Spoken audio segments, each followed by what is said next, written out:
de los pescadores tiene que hacer con las personas que fueron ahogadas.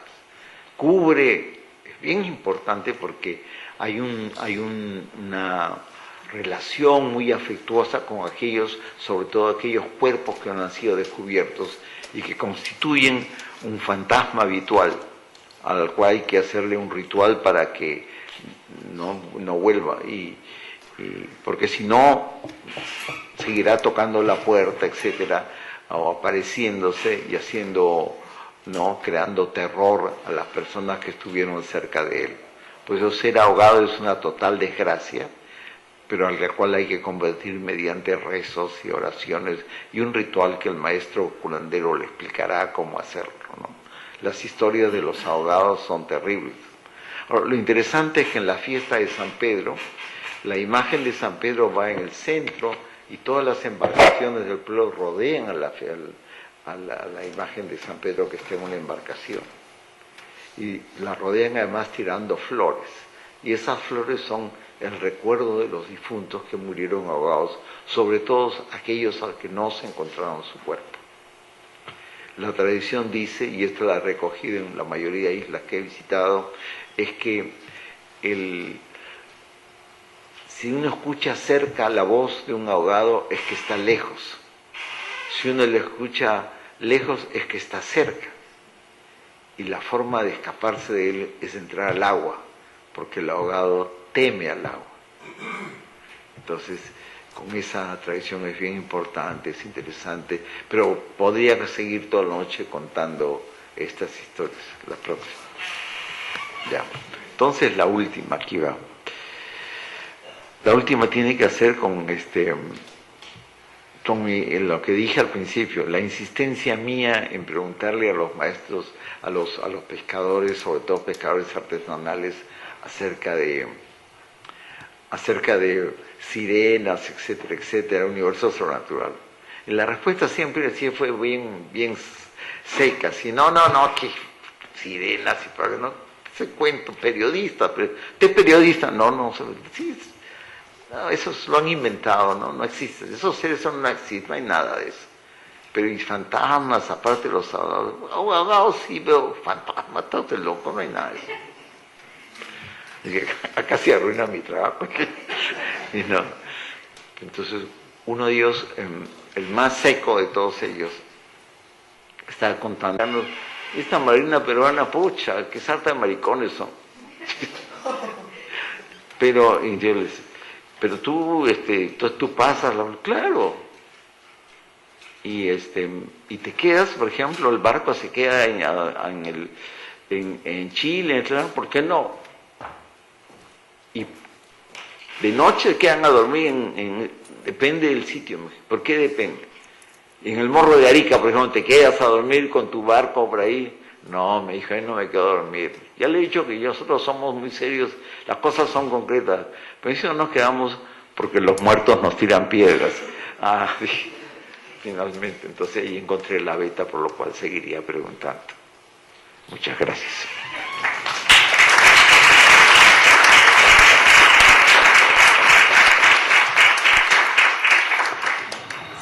Muchas gracias al profesor Millones por hacernos partícipe de estas primicias, lo que ha sido su trabajo de los últimos años. Realmente tenemos mucho que aprender todavía, porque efectivamente son creencias y es la presencia de un mundo poco investigado y poco conocido. Hay unos minutos todavía para formular algunas preguntas, si las hubiera en la sala. Señor, por favor. Sí, yo quería preguntar ¿qué piensa de esta teoría de que durante el Incario balsas fueron hasta las Islas Galápagos primero y luego hasta la Polinesia?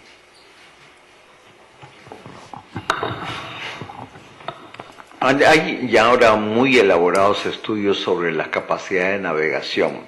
El problema es que, digamos, si uno va empujado por la corriente de Humboldt, si uno sigue la corriente, el traslado es fácil.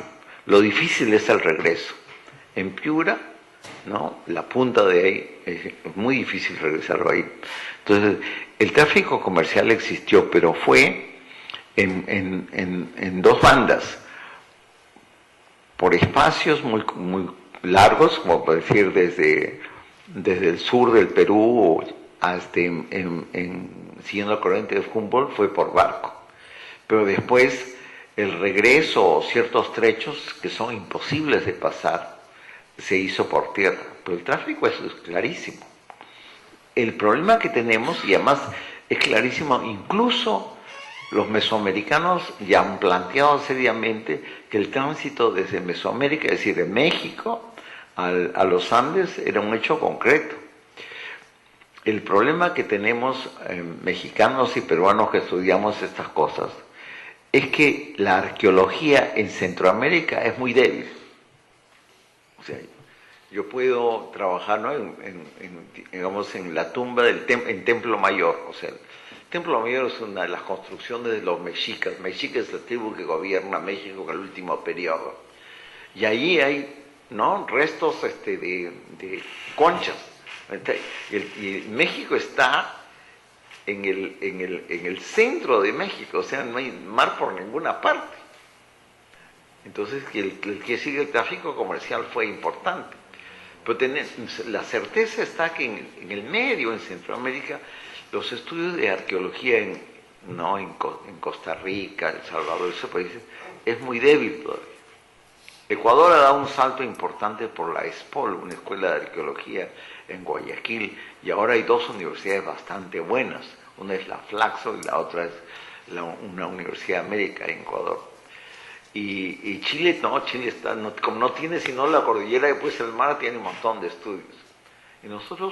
Y Marpe tiene buenos estudios de biología, eso sí está bien, ¿no? Pero historia, más o menos, tenemos bastantes buenos historiadores. Pero es antropología, tradición oral, donde estamos flojos.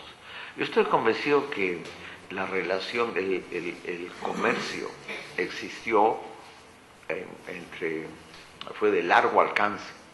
De hecho, la balsa tumbesina era inmensa y tenía una vela, y había velas triangulares que permitían ese tanto. Los caballitos de Totora van a reemplazar a los barcos con vela que ya existían. El problema no es ni de embarcaciones ni de hombres dispuestos a hacerlo. El gran problema es realmente la falta de un trabajo sostenido en las áreas de conexión. Entonces sí podríamos nosotros hablar de eso. Y la sacralidad de las conchas de mar, como el Spondylus o el Strombus, o sea, el caracol de mar y la concha, es una cosa que funciona en un largo espectro de América Latina. Pero ahí faltó eso. Por favor.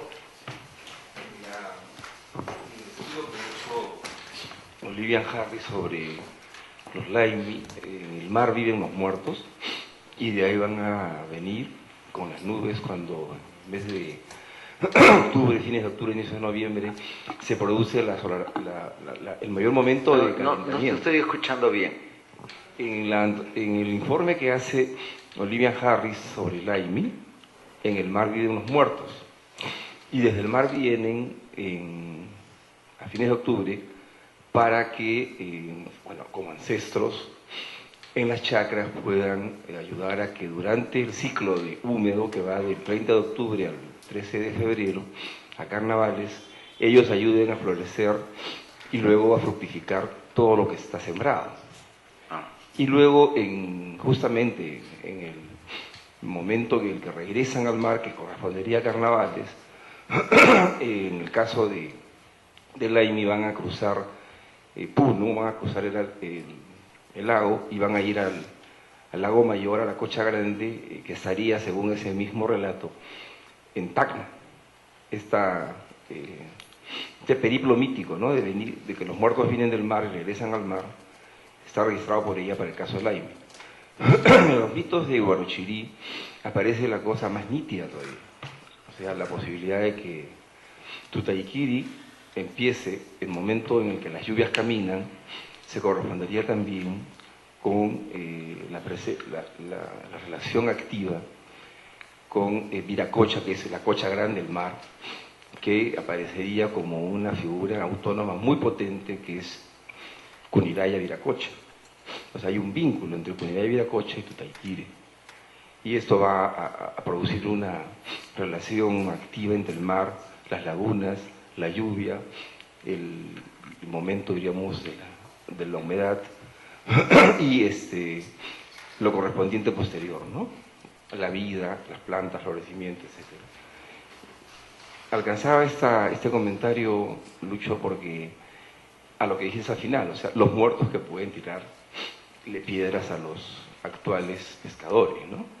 La idea de que, pregunto, si es que en el mar, en las lagunas, en los nevados, habitan los muertos, probablemente sea algo que trasciende a los habitantes de la costa, o que integra, disculpa, a los de la sierra, y la verdad que de hacerlo no sé. Gracias. Claro, el tema de la... Tú estás citando dos importantes relatos que provienen de la sierra, ¿no? Porque el Huarochirí y el mito de Huiracocha son dos relatos que nos llegan a nosotros a través de la recolección que hacen los incas, los españoles, cuyos principales informantes son los historiadores oficiales del Tahuantinsuyo. Ahora, eso es bien interesante porque aún los cronistas del 16 no pueden penetrar en lo que sería la versión no oficial de los incas. Pues los incas han estado el tiempo suficiente como para imponer una fórmula que explique el Estado imperial. O sea que, bueno, ¿quién funda el Estado del Imperio Incaico? Manco Cápac y Mamaoyo. ¿En dónde salieron? Del lago Titicaca. Con lo cual se aseguran que la gente del Collao, muy importante, esté sujeta a ellos. Porque es el problema de Cusco es que tiene que avanzar y dominar los reinos lacustres. Entonces significa que Titicaca tiene que ser incorporado como Dios. Entonces, igual, ¿qué pasa con el relato de Huarochirí? El relato de Huarochirí, a medias, porque realmente si uno lee el relato de Huarochirí, la gente de Huarochirí no quiere a los incas. Tanto así que no quiere que en aquel convocatoria que hace el Inca de los dioses dicen, no, si no, yo les estoy dando sacrificios, etcétera, y ustedes no me ayudan en las batallas, estoy perdiendo las batallas. Entonces, se para un dios y se te va a responder, Pachacama, y se te va a responder uno de los hijos que finalmente ayuda. Y lo llama Inca, le dice, Inca casi sol. Dice, bien importante, el Inca era el sol, hijo del sol, tenía que tratarlo con respeto. Pero en esa crónica ya se nota que hay un nivel de resistencia frente a eso. Claro, entonces, ¿qué cosa quiere decir? Que nosotros, ese es el problema que tenemos. Nosotros no tenemos ningún relato de una etnia de la costa que presente su punto de vista no teñido por la versión incaica. Entonces yo tendría que hacer, y bueno, en el libro que se presentará dentro de poco acá, entonces hablamos de las lagunas y de los ríos, porque los ríos también tienen su versión, y las lagunas tienen su versión, y lo de los ríos está apartado del Tahuantinsuyo. Pero la versión de las lagunas es bien cercana al pensamiento oficial incaico. Ellos gobernaban. Es decir, es como hacer la historia del Perú leyendo el peruano. Imagínense, siempre dirá la historia oficial. Los incas lograron más o menos. De hecho, el idioma que se recupera, que es el quechua, es reafirmado por el clero, que decide que el idioma que se va a evangelizar es el quechua. Y probablemente la expansión del quechua no se deba solamente a los incas, se debe también a la fuerza de la evangelización, que decidió que en ese idioma se catequizaba. El aymara en segundo lugar, pero el quechua sobre todo, porque al fin y al aymara eran menos. Entonces, a mí me parece bien importante lo que dices. Yo creo que es cierto que hay que considerar el tema de las lagunas y hay que considerar los mitos que llegan de la sierra. Pero hay que ver, al mismo tiempo eso me reafirma